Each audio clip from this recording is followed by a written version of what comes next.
Good morning and welcome, everyone.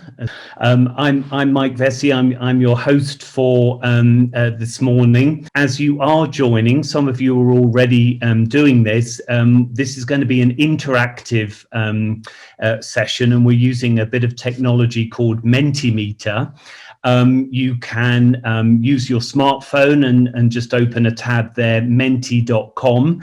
And take part in the word cloud that you see appearing on screen now, and some polling that we've got coming up later in this morning's session. Or you can have a separate web browser on your computer. So that's at menti.com, and you can use the chat function as well, and we will be using that to create some interactivity as we go through the morning's session.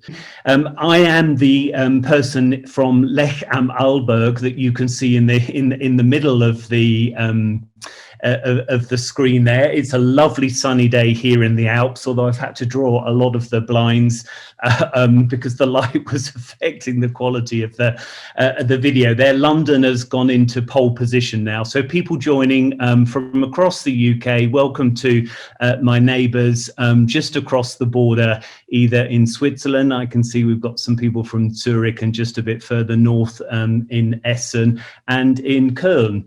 So welcome everyone, and thank you for joining us this morning. So welcome everyone. I'm Mike Vesey. I'm the managing partner from MDV Consulting, and I'm joined by my colleague Carol Jeffkins, who's going to be running most of today's session. In the background, you'll hear both Carol and I refer to Dave. Next slide, Dave. Please, Dave. Dave is our producer for today's session, so he's hidden in the background. And if Dave, you could move us on to the first slide.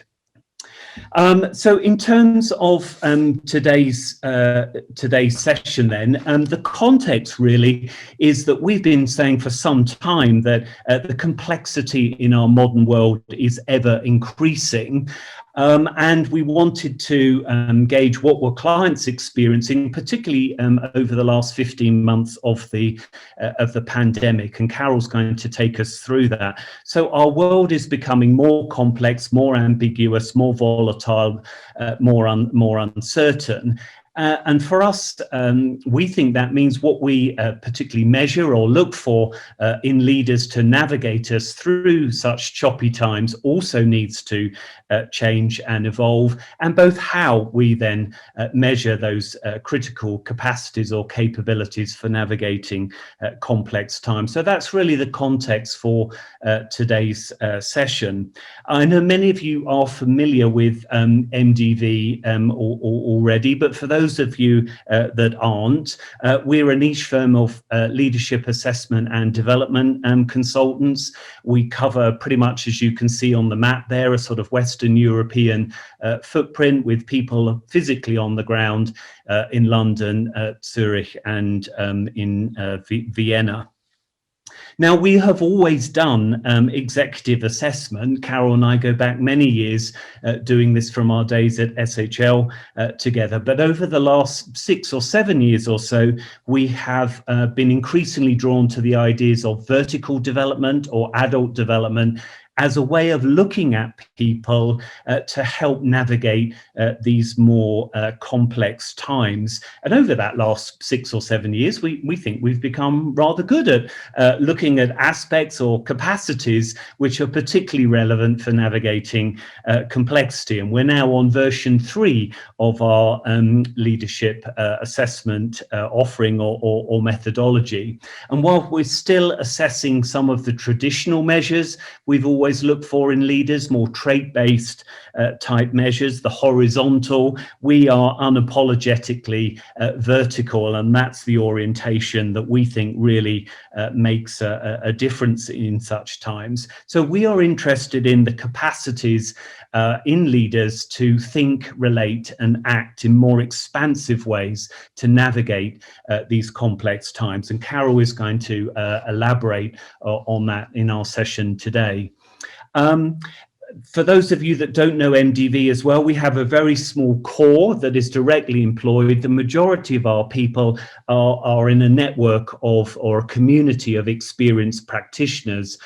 Carol and Joy Palfrey, who we'll hear from a little bit later, are two of those members of that community. All of that community have circa 25 years plus experience. You can see that by certainly the colour of my hair, if not Carol's.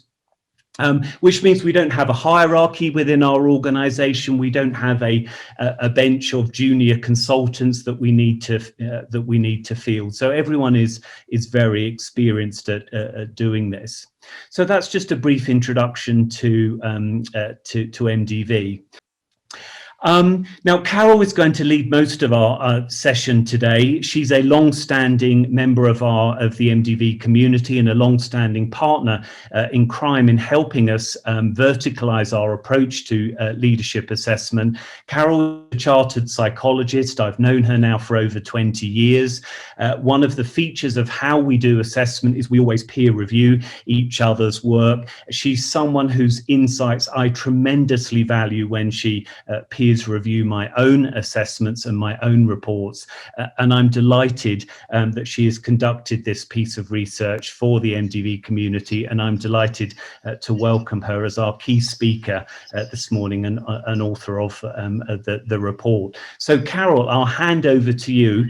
What is it that you have found that is in fact changing in the world? Thank you so much, Mike, for that very flattering introduction. So I'm going to spend the next sort of 30 minutes or so taking you through the study that we've conducted. Got a copy here. So it's called Rethinking Leadership Assessment for a Complex World. And this is a follow-up to some work that MDV did towards the end of 2019 to explore how assessment practices were informing talent decisions and shaping leadership development in this increasingly unpredictable world. And at that point, what we found that most organisations we spoke to were facing significant disruption, uncertainty and change. And they were recognising the need to be able to identify and develop leaders who could navigate those increasingly complex and uncertain environments. But of course, little did we know how soon that level of disruption and uncertainty would be magnified by a truly unprecedented global event. And it's now about 18 months on, and life's looking very different for many individuals and organisations, especially, not exclusively, as a result of the COVID-19 pandemic. But we were really keen to understand how the world has moved on since that initial research, what the implications have been for leaders, and what this means for future assessment practice. So to explore this, we interviewed and surveyed a number of leaders in the talent and learning space. And we also drew on conversations with our practitioners at our regular roundtable events. So those contributors were from large and leading organisations across a whole range of different industry sectors. And some of those interviewees are here today. So thank you so much to everyone who took part. Your insights have been truly invaluable. So we want to share with you today some of those insights and think about how all of us who are involved in leadership assessment and development can shape the practices that meet the challenges of these turbulent times.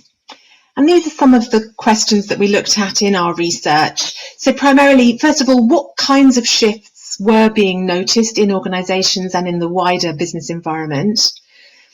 Whether the requirements for leaders have changed as a result, and if so, how?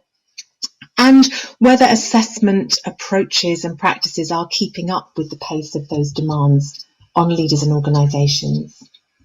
So I want to start by just summarising what are some of the shifts, trends and challenges that our interviewees were noticing out there in the world.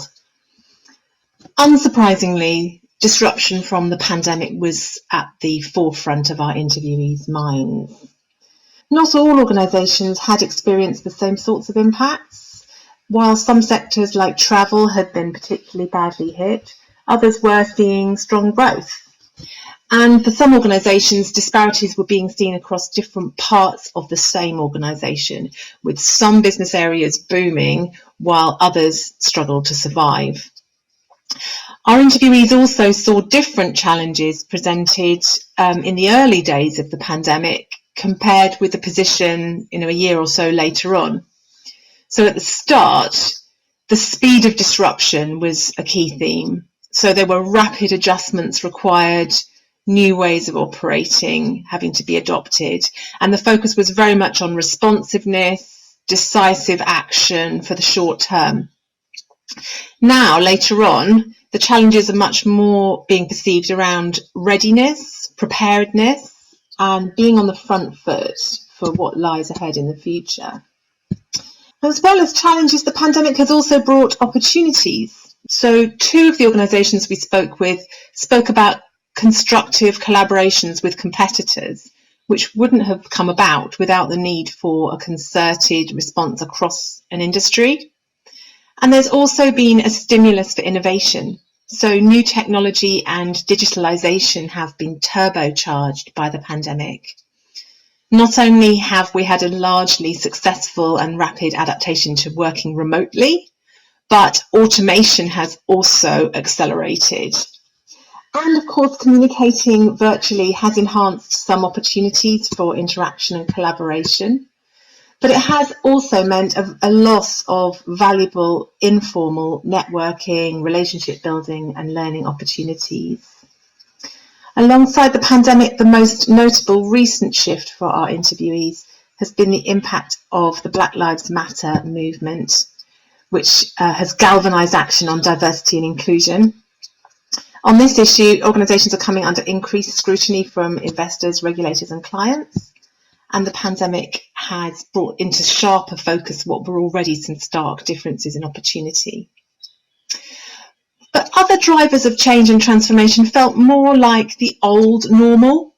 Nearly half the organisations we spoke to were dealing with internal restructures, mergers, changes in leadership or ownership.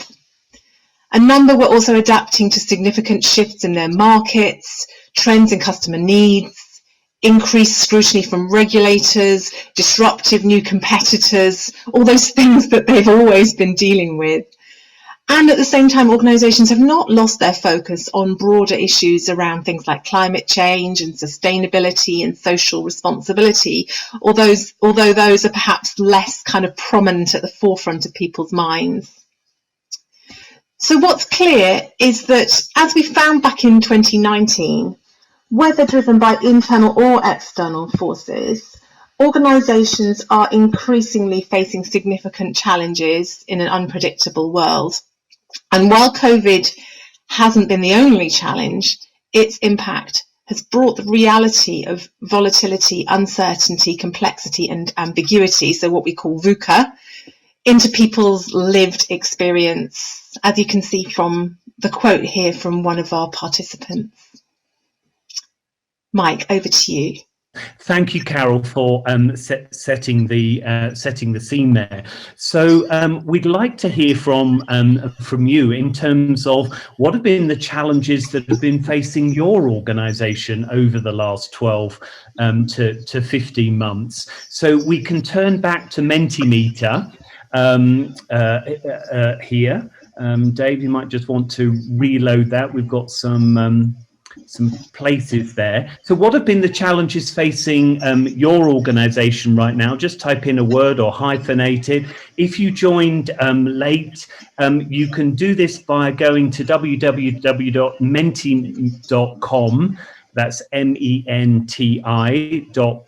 either on a browser or on your computer or your smartphone. You'll need to enter the code there, 14925517. So what have been some of the biggest challenges facing your organisation?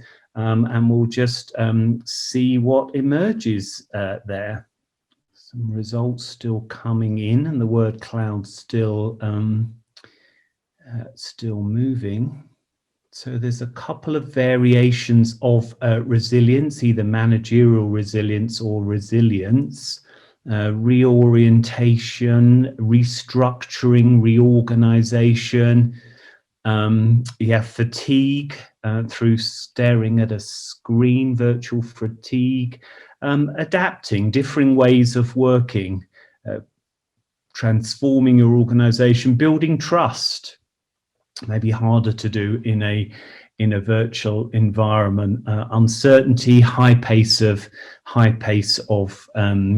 change. Carol, any surprises there from anything you're seeing there, or I was reading out, compared with the research you've just conducted? No surprises, Mike, and lots of very familiar themes there, in terms of the pace of change and the need for adapt, transform, reorganize, all of those themes. Not surprised at all to see those.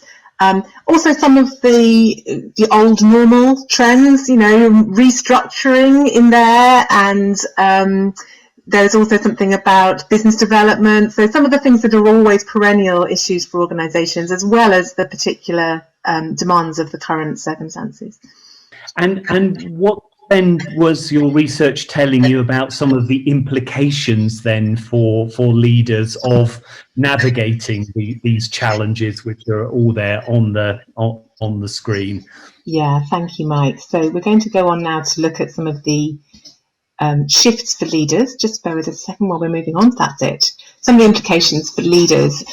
So how have our respondents been thinking about leadership in their organisations differently as a result of the significant challenges that we've heard about? And the demands on leaders have been immense, and they are expected to lead very differently from how they did even just a year ago.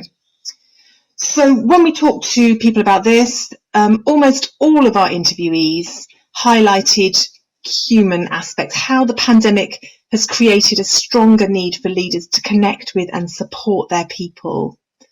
The blurring of boundaries between home and work has been a leveller. It's broken down some of the hierarchical barriers that exist between senior leaders and employees, and also showing respect, care and consideration for people has been a key differentiator.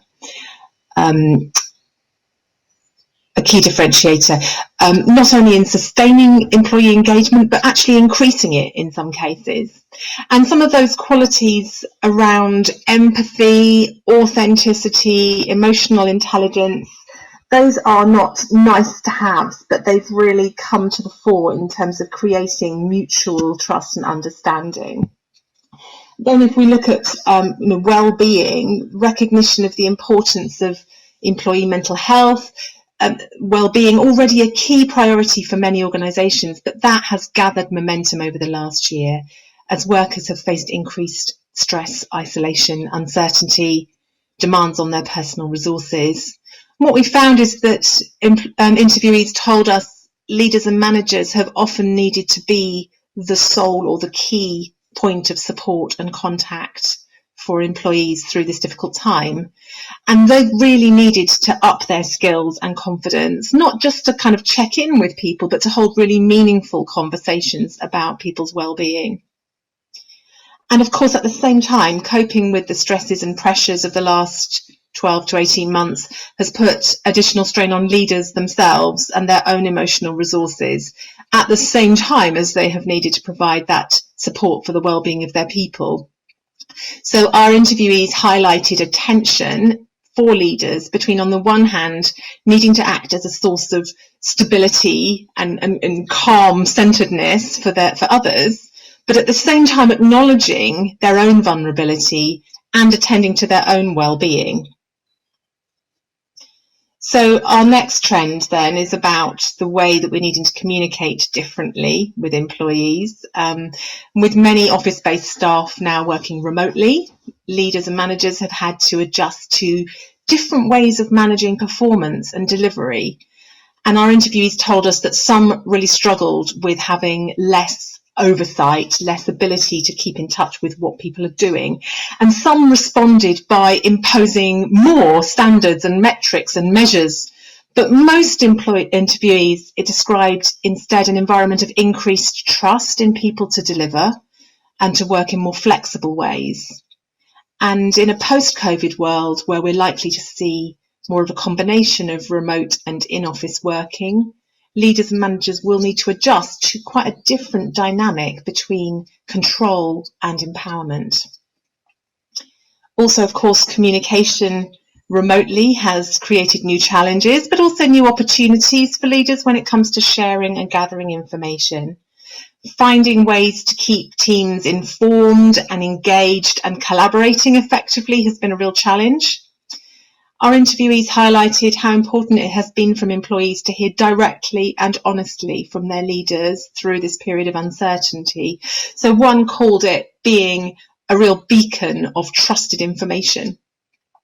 And of course, leaders have also needed to gather views and really listen, encourage employees to speak up, even if they're not face to face, to keep a feel for what's working and what's not working in these new ways of operating. Moving on to some of the other implications. Leaders who shone in those early crisis stages of the pandemic were those who were able to take really decisive action. And interestingly, this brought out key strengths in some people who had not previously been identified as talent or high potential, but who were able to hold their nerve, respond quickly, make decisions with limited information, and give real confidence and clarity to their teams and their customers. As the situation unfolded, the most successful leaders were those who were able to figure the things out as they went along, to really pivot in response to shifting circumstances and learn quickly from what was working and what wasn't working. And along with that, many of our interviewees highlighted the importance of directing efforts towards the organisation's core purpose, principles or values, which could help to provide a framework for prioritising actions and guiding decisions in the face of turbulence and uncertainty. When people are feeling overwhelmed by the volume and the complexity of issues they're facing, this kind of clear articulation and reinforcement of core purpose can really help to galvanise the organisation collectively around common endeavours. Moving on, our interviewees recognised that the tensions and dilemmas that leaders face have been exacerbated by the uncertainty of the past 18 months. We've touched on some of these dilemmas already. An example would be needing to be both decisive in the here and now and thoughtful about the future. Getting that balance between both focusing on performance delivery and on employee well-being. Driving innovation in this period of uncertainty, capitalising on the opportunities it presents while also managing the risks. And being able to recognise, navigate and balance these tensions has become even more important as leaders are facing the challenge of providing direction in the face of significant uncertainty and ambiguity. Several interviewees highlighted the need for leaders to be able to shift their thinking to make sense of increasing complexity. As we look into the post-pandemic future, leaders now need to be focused on ensuring organisations are prepared for what lies ahead. So moving from short-term planning into longer-term horizon scanning, thinking at a system-wide, enterprise-wide level, and standing outside of day-to-day concerns to take a more considered view of future opportunities and challenges. And finally, in response to the increased focus on diversity and inclusion, several of our interviewees highlighted how a more authentically inclusive style of leadership is required. So not just talking about it, but demonstrating it. And for leaders, this can mean really valuing diverse perspectives, challenging stereotypes and assumptions, and actively engaging in what might feel like uncomfortable conversations. And while some organisations are seeing a more inclusive leadership style emerging, for others there's still quite a way to go. So in summary then, clearly the demands on leaders have been immense. They've needed to bring to the fore a whole range of capabilities to help them navigate the complexity, volatility and uncertainty that they're facing. Back to you, Mike. Thank you, Carol. So I've been monitoring the chat there. So just a few questions. The people you spoke to as part of doing the research were predominantly in HR, leadership, talent type roles. So one of our attendees has asked, did you get any sense that if you'd spoken directly to business leaders, line managers, these themes would be any different? Any thoughts on that? I have my own thoughts in terms of working directly with groups of leaders, but let's hear from you first. So obviously, yes, obviously we're looking at this research through that lens, and also we recognised that the majority of the leaders that our interviewees were talking about were operating more in sort of white collar environments, and certainly the whole idea of working virtually doesn't apply to those that are doing more sort of frontline work. So those are biases we need to bear in mind. I would say, however, that from the the work that we do directly with leaders and managers, as part of our assessment process, we ask about what are the challenges that you're facing at the moment in your industry and more broadly. That's one of the questions we ask, and we're seeing very similar sorts of things coming through from those conversations. Mike, what would you say in addition? Well, I was going to agree with you there. I think whether it's in assessment or coaching or leadership team development that we're doing, I think leaders are grappling with a number of the polarities you referred to there: short-term, long-term, innovation, risk, empowerment, control. So that tools to navigate polarities certainly is something that is a perennial way in which we're helping leaders how to become more purposeful, more self-authoring amongst all of the complexity when leaders are asked to go left, right, up, down, red, all at the same time. So none of those and fatigue. I've seen a lot of really senior, heavy-hitting leaders saying, "Mike, I'm really finding the going quite tough here." So not just looking after the teams that they're responsible for, but also really feeling issues of well-being and resilience themselves. A couple of other questions very quickly. Don't want to run behind. A specific question about onboarding new employees in this virtual world. Anything that anyone was particularly pointed to in terms of recruiting and onboarding people when you haven't met them? Not a specific question that came up, but certainly all of those challenges around communicating virtually and trying to sort of share information. It's certainly a topic where one of the downsides of working online is that people can't learn from sitting alongside someone more experienced, learning from observation. So that's certainly a challenge that I recognise. Okay.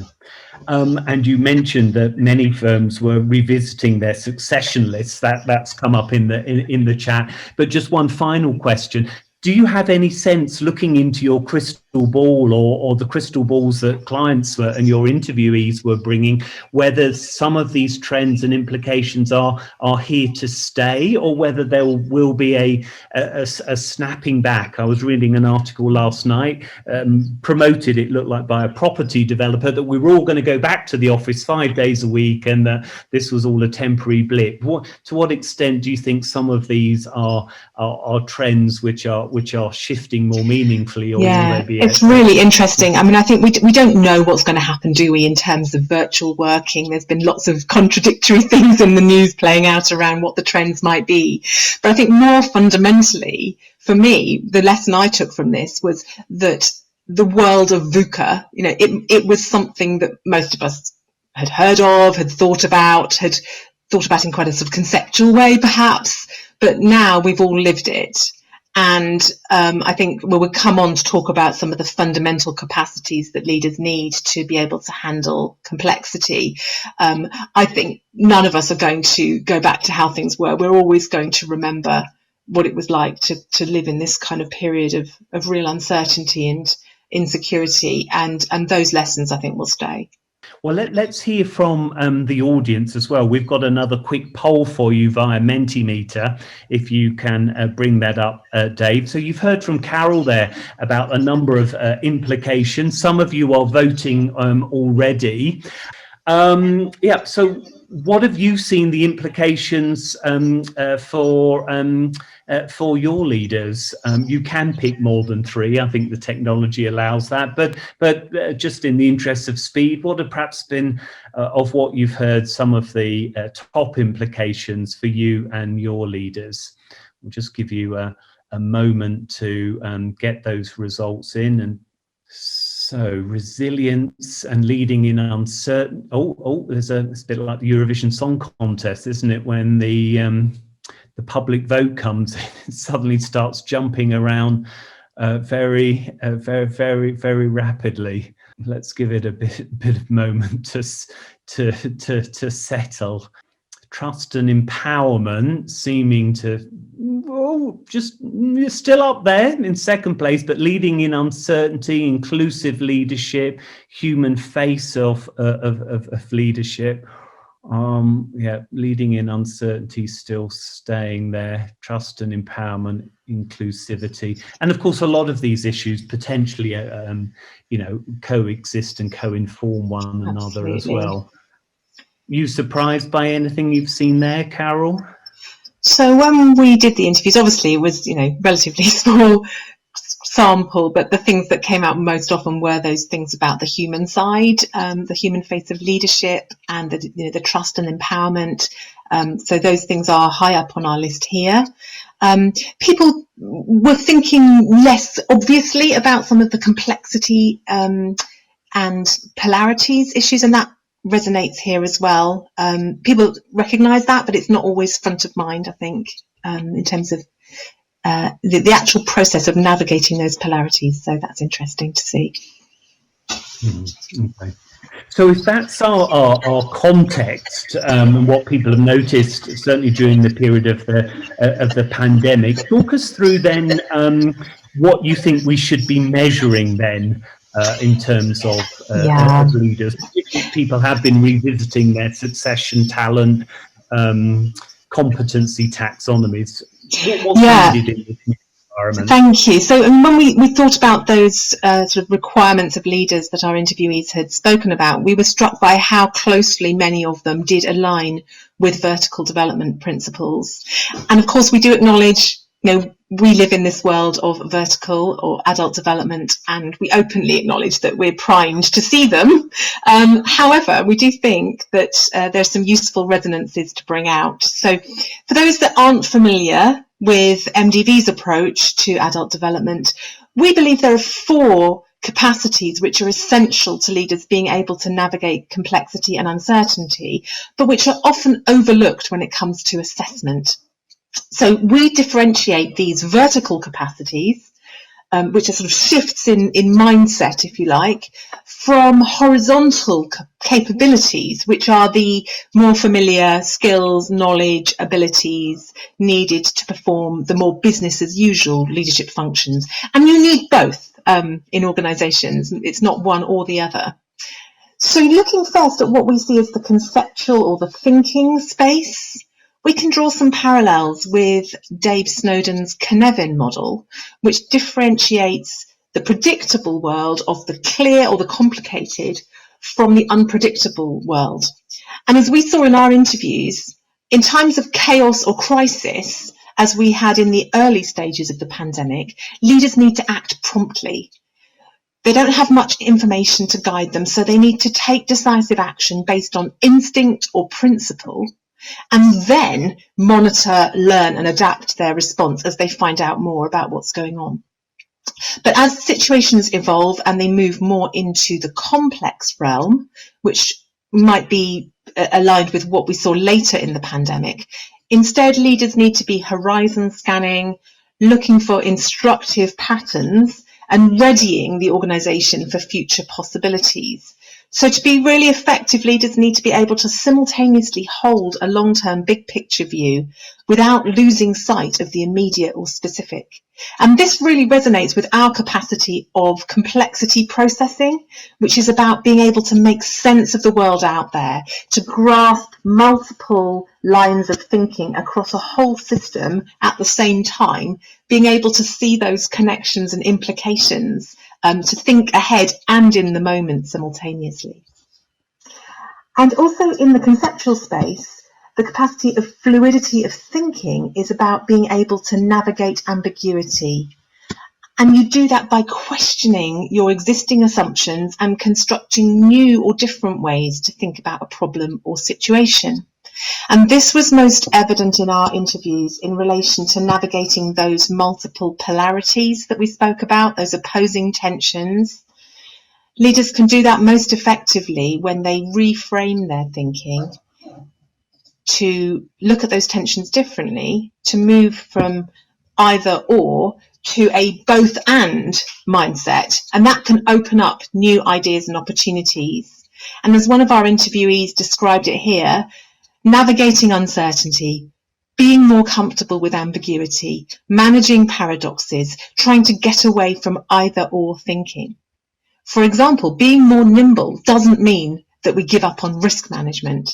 It requires a certain kind of leader to be able to hold that in their head and know when to flex between the two.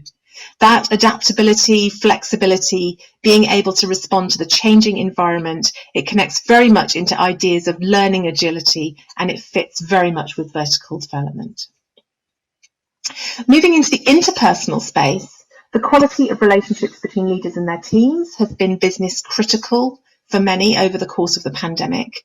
And as I mentioned, empathy, interpersonal insight, emotional intelligence, these have become increasingly important as traditional ways of communicating and relating have been swept away, and leaders have needed to find new ways to communicate with and engage and support and motivate their teams. Also, of course, inclusive leaders need to be able to genuinely appreciate different perspectives. And our capacity of perspective shifting is key to this. It's about being able to develop a more rounded understanding of a situation by standing in others' shoes, appreciating different worldviews, and recognizing the complex interpersonal dynamics that exist in organizations. And finally, the capacity of self-observation is about being able to understand our own emotional patterns and responses, to recognize the beliefs and value systems that have shaped us, and move towards making more conscious choices about how best to act. This is the idea of being self-authored. In the current environment of significant stress and uncertainty and change, leaders are being looked to by their teams to provide a source of stability and coherence, even if they're not feeling that stability themselves. So they really need to be able to retain a sense of perspective, acknowledge their own emotional responses, and look after themselves in order to look after others.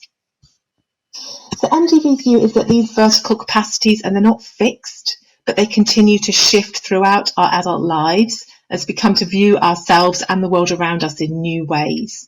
So assessment that looks at the vertical as well as the horizontal can identify leaders who are currently best placed to handle increasing complexity. Our approach is always that vertical assessment should also be developmental. So it's about helping leaders make the most of their current capacities and supporting them in making tangible shifts in the way that they think, relate, and understand themselves.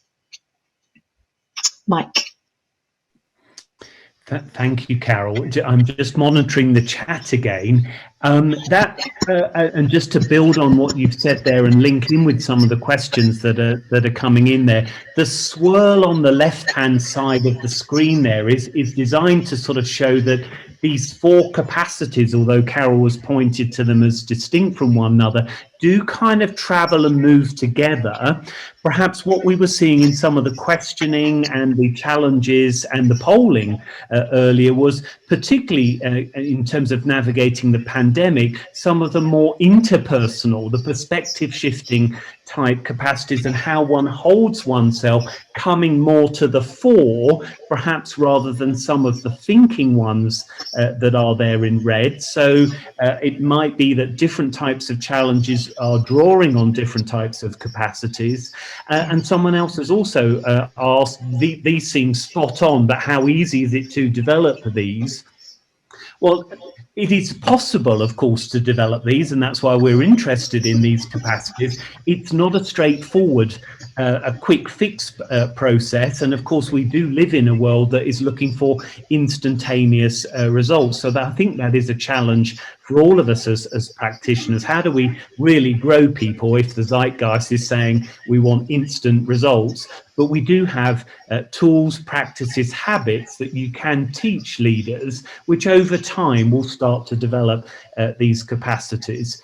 Could probably talk all morning for that, Yes, and that's we probably could. the subject of another webinar. So we might arrange that at some point if there's interest around that. But Carol, take us on then and say, okay, given this context and given what you think we need to be measuring, what are your thoughts in terms of some of the specific challenges for us right now in the measurement or assessment game?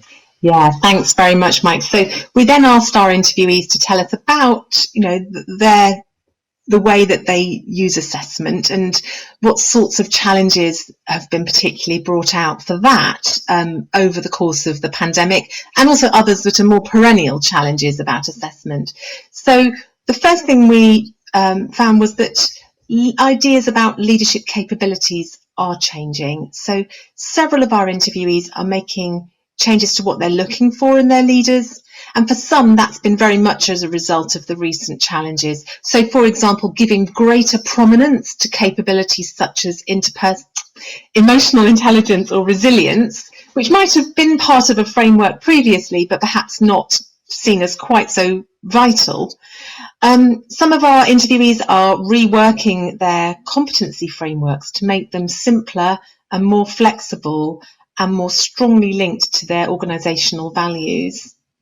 Others are starting to question the whole idea of traditional competencies and starting to look towards more fundamental, more underpinning ideas about leadership capability. And this is more than a name change. It's reflecting the shift we saw towards purpose-led leadership. So it's less about setting really clearly defined standards and more about defining principles that are less rigid and can be applied more easily when contexts are changing. And several of our interviewee organisations are now explicitly embracing ideas about vertical or adult development with its focus on capacities for handling increasing complexity. However, while we're seeing ideas shifting about what we're looking for in today's leaders, when it comes to assessment methodologies and practices, our interviewees saw that very little has changed in recent years. And this does reinforce what we found in our 2019 research. So assessment providers are not seen as particularly innovative, with limited adaptation to the digital world. And we acknowledge this at MDV as assessment practitioners. It took the pandemic for us to move our interviews onto Zoom, for example. Psychometric publishers are not seen as providing enough flexibility or making the most of the huge data sets that they have available to really provide greater insights. And one interviewee said they were surprised and disappointed not to have seen more proactive action from the testing industry around the diversity of norm groups. At the same time, however, our interviewees did note a preference for organisations to stick with what they know, and they want the reassurance of well-validated tools and established assessment providers. So we do have a tension there between, seeking innovation, but also wanting to know that things are going to work and be credible. A more perennial challenge for our interviewees is that while there is an appetite to apply assessment more broadly across their organisations, they do face a challenge when it comes to cost and volume. And there's a gulf between the sorts of in-depth external assessments that are typically used at the most senior levels and the sort of lighter touch, primarily line manager-led approaches that apply for everyone else. Our interviewees told us that depth of insight was very important for building confidence and credibility in an assessment process, both for participants and decision makers, but they face the challenges of budget and bandwidth, and assessment providers are not perceived to be offering solutions that effectively bridge that gap between depth of insight and scalability. And also assessment and development are not seen as being particularly well integrated. And this is also something we found in our 2019 research. So assessment is used primarily in selection, to some extent for talent identification, and it's used much less often in development. And in particular, there's a perceived disconnect between assessment for selection and then the subsequent onboarding and development that's needed once somebody has joined. While executive assessment providers can offer these deep insights into strengths and development, it's difficult then to have a seamless transition or handover from an external assessment to an internally provided development program or coaching support.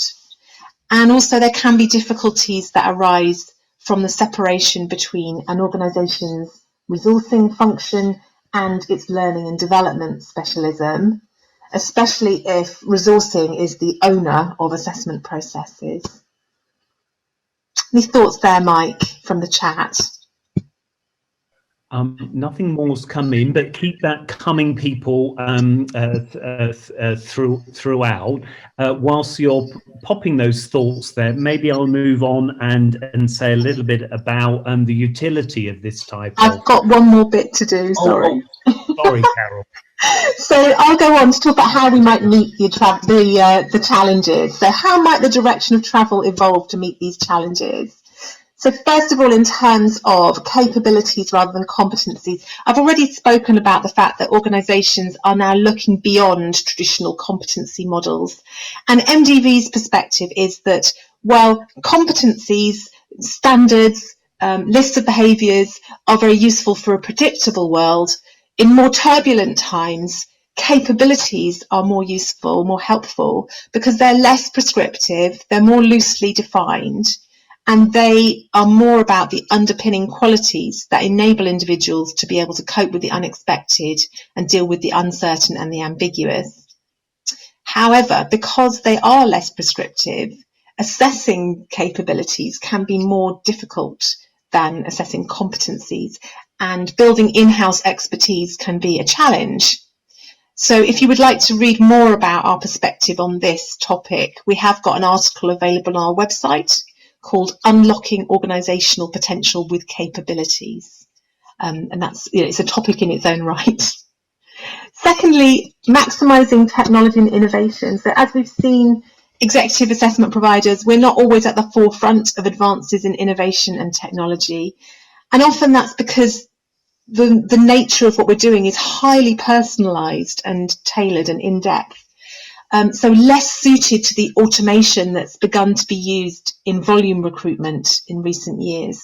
However, we can expect this to change, and in particular, progress in voice recognition and AI technology may allow more semi-automated reporting, offering the prospect of a quicker and more scalable solution that still offers some of that depth and insight.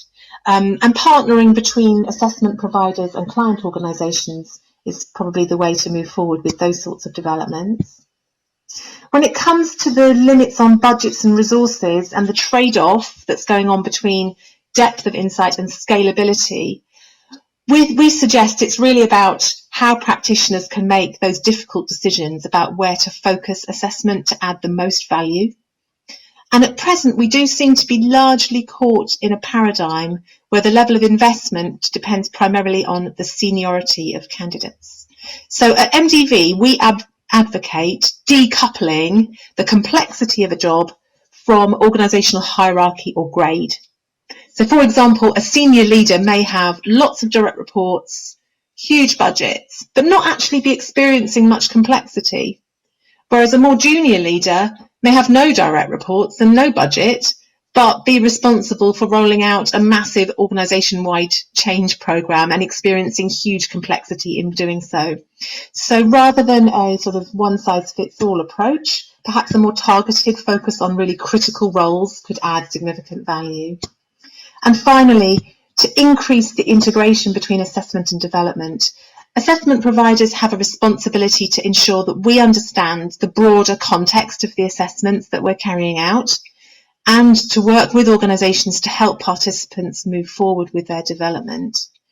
However, more broadly, we do need to see assessment and development not as separate processes, but as just two aspects of the bigger, interconnected, constantly evolving system of people and roles that make up an organisation.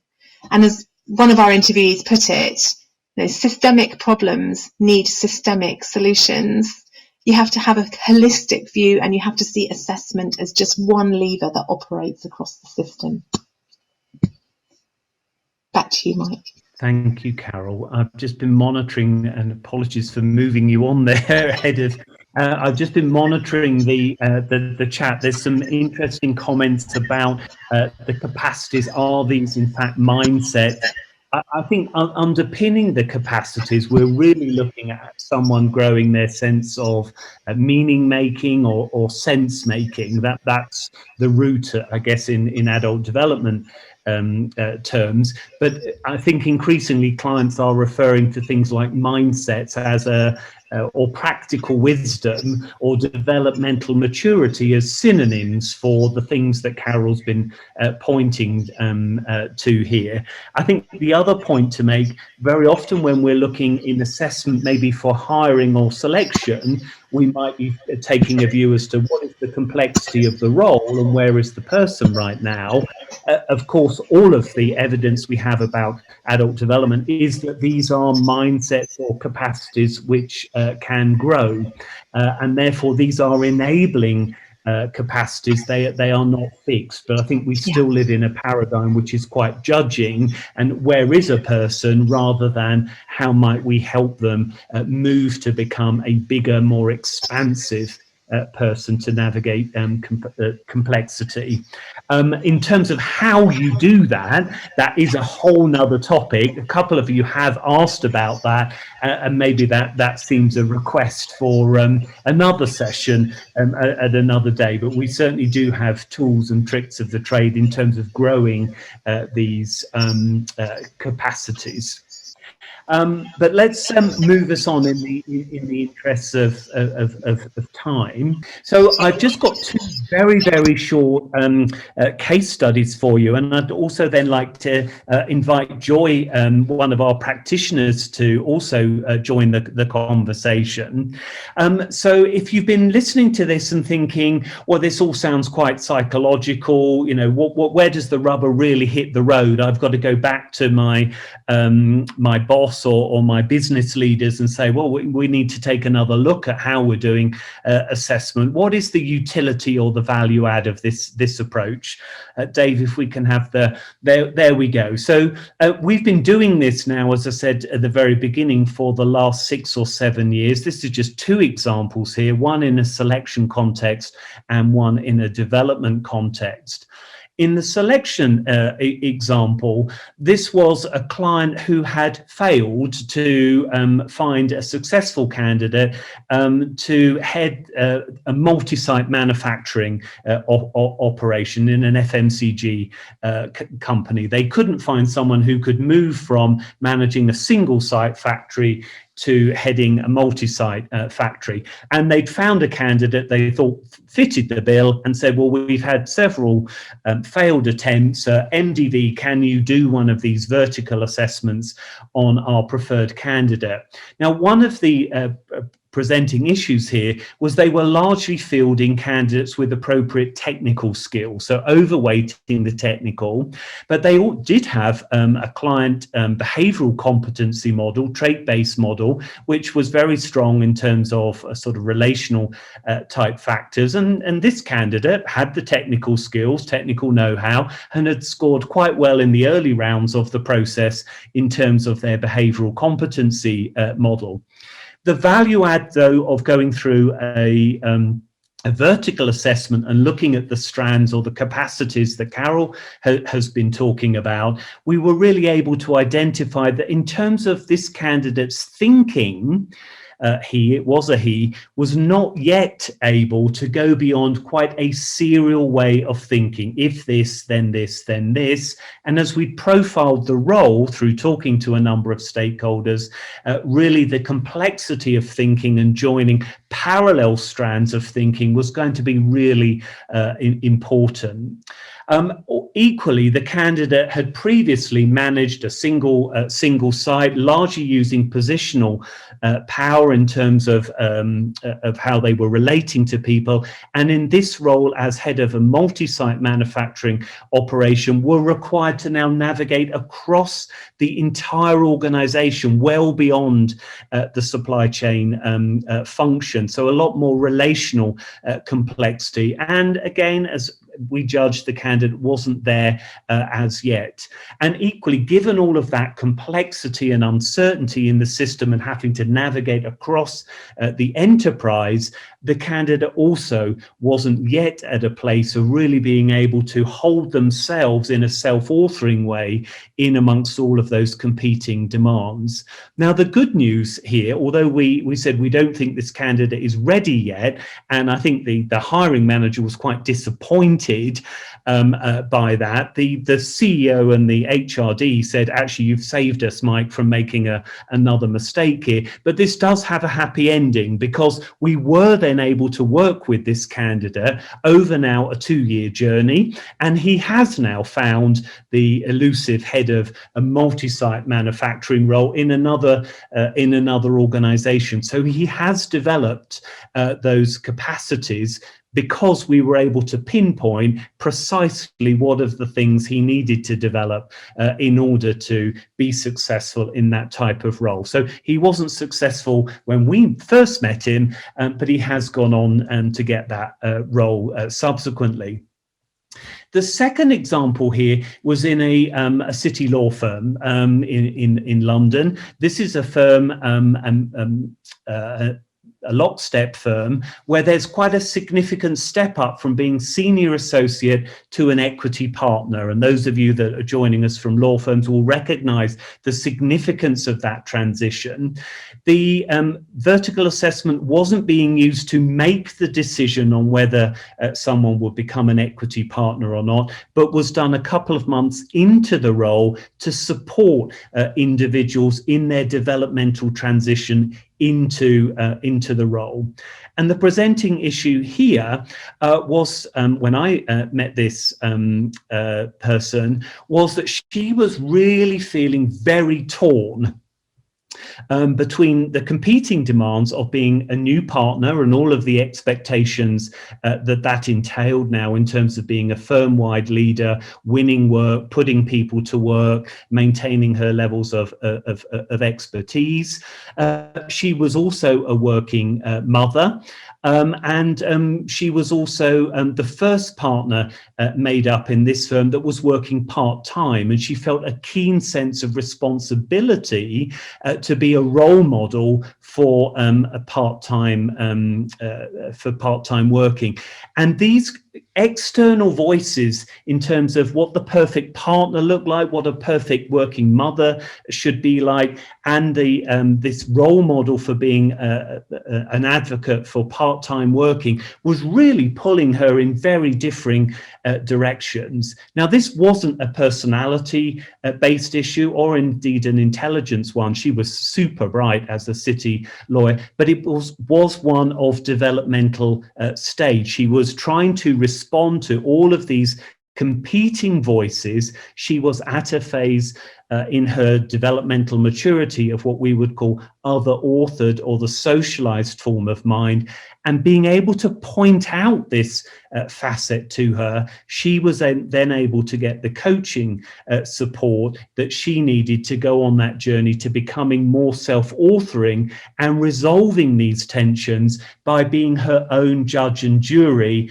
rather than responding to these different voices. So both of these examples adding tremendous value to the candidates who went through the assessment, as well as their organizations. So those were just two examples to share with you today.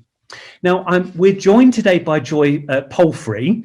She's someone that Carol and I have known for a great many years, and we thought she's relatively new to the world of vertical assessment. She's a tremendously experienced leadership assessor, and I just wanted to hand over the floor to her for a moment, just to describe her journey in terms of embracing this technology and how, as an experienced assessor, she thinks it's added value to both to her practice and the clients that she's working with. So this is where I say, come in Vienna or whatever. Joy, do we have you, Dave? Are you able to let Joy speak? I think I'm here. To the audience? There you are. The chat function was hiding you. Well, welcome, Joy. In a few minutes, would you like to just share with the audience your experience? Thank you. I'd be really happy to, and well done, Mike and Carol. This has been fascinating. So thank you. Hi, everybody. So I'm another business psychologist, and like Mike and Carol, I work across the range of selection and development activities, talent management, coaching, and so on. And my particular interest for a long time, at least a decade, has been in cognitive assessment for executive assessments. So executive assessments is what I spend most of my time doing. And so I've been familiar with the world of vertical in terms of the cognitive side for a long time, and found that really helpful, looking at things like the breadth of context that people consider, the time horizons that they make decisions on, and the level of complexity that they can process. But my journey with the wider world of vertical has really only been a couple of years old, and I found it a complete revelation that there's so many more facets to explore. Obviously, with a horizontal approach to assessment, I've always been looking at different personality factors and interpersonal relationships and so on, but this has given me quite a different lens to look at it on. So since joining the MDV fold and exploring things rather more, it's really helped to unpick for me some of what was missing with what I was doing before.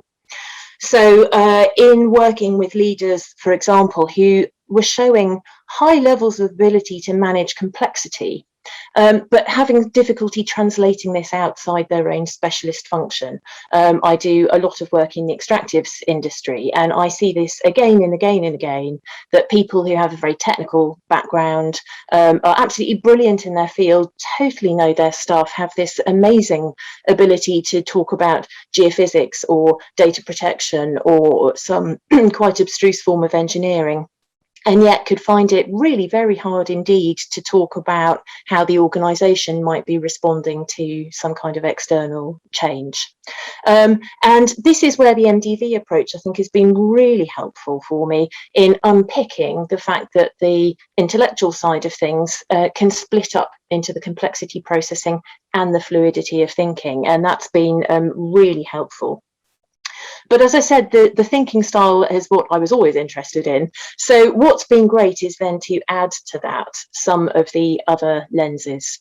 And so the perspective shifting angle, for example, gives a whole different take on relationships. It's not just about how somebody can relate to the person that's in front of them, but, for example, their ability to step back and look at that relationship in a more abstract way, and to think about how that relationship has changed over time and what might have been the different influences from the individuals and from externally that contributed to that.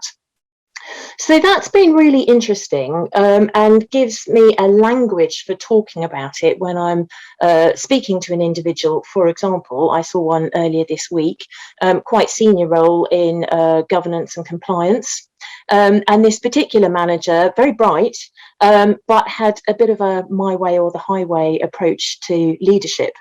And so the perspective shifting angle gives a language and a framework for describing why this particular individual had kind of hit a ceiling, and was struggling to cope with the fact that she'd hit a ceiling, because to her, you know, the logic of what she was doing was irrefutable. And so I'm quite fortunate in this instance that it's not just assessment, but also there's developmental follow-up, which means that we can really unpick for her a whole different way of looking at things, which has previously been a bit of a closed box. And then for me personally, I think probably the biggest area of learning that I've had in a couple of years getting more involved in vertical assessment is the self-management piece. And that's also been fabulous for me in working with different client groups. So this concept where some things you can detach yourself from and you can talk about as a separate entity, whereas previously they were just a part of you, they weren't something you even recognised as a thing. And that's been amazing. Some of the work I do is with senior faith leaders. And it's really fabulous to work with some extremely philosophical type people in spaces, but to work with them on that ability to self-manage in a very broad, very understanding way, where people are not just aware of their shadow side, for example, but actually embrace it and really work with it, and use that to their advantage. So I think been really quite eye-opening for me, and it's wonderful with the MDV approach that we've got this language, this framework for it, and I think that's where I have seen clients really appreciate it, that not only can we articulate where a challenge might be or a limitation, but also can then put it into terms that you can do something with. And I have to say, I see that in the MDV community, because it's been a huge privilege to be part of it, because people are so interested in ongoing learning research. Carol's been exemplifying that for us this morning. And so I think that's also wonderful to see the people doing the assessments are very much living out the principles behind it as well. Thank you, Joy, and thank you for sharing your journey and perspectives. If that's triggering any thoughts for anyone who's listening, do pop them into the chat function. Certainly, for me, the world of adult development is this possibility that we can all grow and be someone different. We are not fixed. And I know many of you as clients will be working with that idea of a growth mindset. And I think this technology gives us a way of identifying where someone might be and what the next stage might be.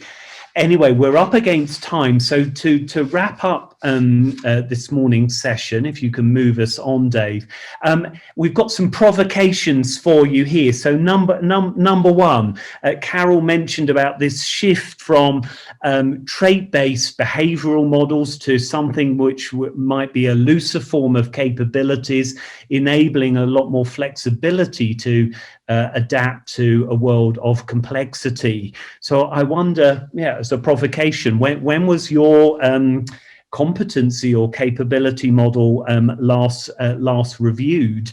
Does it incorporate some of the concepts and capacities that Carol has been talking about in terms of things that we think are helpful in terms of navigating complexity? And are your assessors attuned to spotting those things in terms of meaning making or sense making as a way of seeing someone's potential? In terms of how we're using assessment, if you can click us on, Dave. How are you using assessment? Is it really the paradigm of more senior people get access to this, or can we break that link between grade and who gets what type of assessment, so that we're really focusing this type of assessment on those critical roles that are at the apex or the centre of complexity?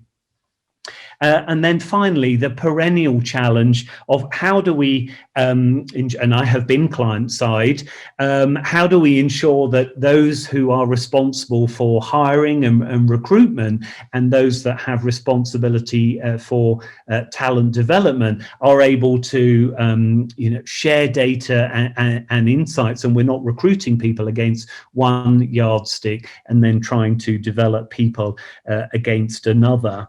And of course, whilst we've been talking about leadership positions today, of course, what are you doing about the early career emerging talent that is flowing into your organization?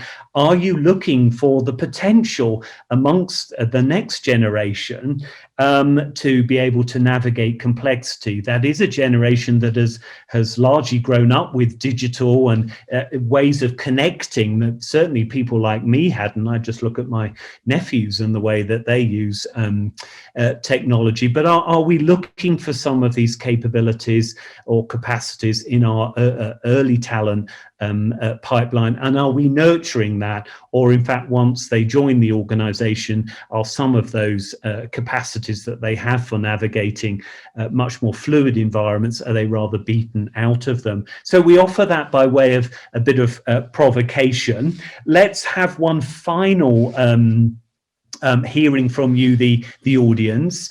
I think, Dave, we've got a final sort of poll we can conduct here. What are you taking away from today's session then? What have you learned? Is there a word that captures that? What are you going to do with any of this? Or if you're going to have a cup of tea now? So what have you learned? What are you going to do differently? What are you taking away from today's session? Let's just get a quick sense from the audience here today. And then I've got one final slide, an offer in terms of what we're going to do to follow up. So as Joy said, we do like to practice what we preach here. So a bit of reflection. What is anyone taking away? We are not alone, no. And that has been certainly one of the things that's kept me sane through the pandemic, and the way we can use technology such as this to be connecting, in this case, across a number of countries in the European space. But certainly I've been working with now colleagues in the adult development vertical space across the world in a way that wouldn't have been possible in the old paradigm. Some of you are saying, oh, yes, maybe we do need to look at our frameworks. Maybe we can be brave in decoupling organizational hierarchy from complexity of role. We've certainly worked with a big bank that has done that. It wasn't easy, because that was the prevailing paradigm. Offering language to help people reconcile what they're going through. I'm sure I speak for Carol and Joy, often by labeling and being able to point to some of the things that are happening in a person. People say, aha, that's what's going on. I thought I was going mad. But actually this is a thing. And I can be helped through that, because we know that any transition or development journey can be quite discombobulating and unsettling. And scrolling down, more people saying, we do need to look at our frameworks. There's no going back, however much some might tell us we need to. Let's tear down those past paradigms that are no longer helpful for us. Some consistent themes. Self-management. How do we really move into that self-authoring space? Joined up assessment and development. Anyways, it sounds like a lot of what we've been talking about today has resonated. great if that spurs you into action. Now, we do have an offer for you. If we can go to the next slide, please, Dave. Sometimes it is lonely when you are in the vanguard and you are trying to promote something new against the orthodoxy. So there's an open invitation to join us on Thursday, the 16th of September, when myself, Carol, and a couple of others will be back. There won't be any talking from the front in that session. We want to basically provide a space in which you can come and talk about the challenges that you are facing with introducing any of these ideas into your organization. So we build a sense of community, we build a sense of how can we learn and grow together to introduce these ideas into our organizations, because our belief, without getting too preachy about it, is our organizations and society need these ideas. So we want to provide any forums where we can for sharing these ideas. If you were here today, thank you very much for coming. Kate will ensure you get a digital copy of the report that Carol held up earlier.